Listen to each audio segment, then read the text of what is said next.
Yan, pinuto lang aking money tree. Pinutol. Yan. Pinutol na.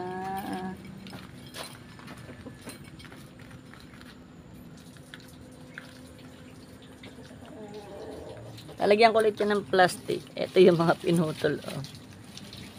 Kakain pa yung pinutol? Ayan, putol.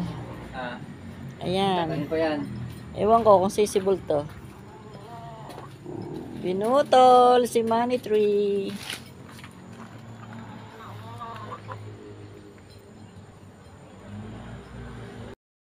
Tinalian ko siya ng wire, ano ba itong tawag dito? Cable tire. Cable tire. Para dumikit siya. At lalagyan natin ng plastic ng yelo para hindi maulanan. Yun. Para hindi siya mabasa. Kasi pag nabasa yan, mabubulok. Pag natuyo na yan, tsaka ko tatanggalin yung plastic.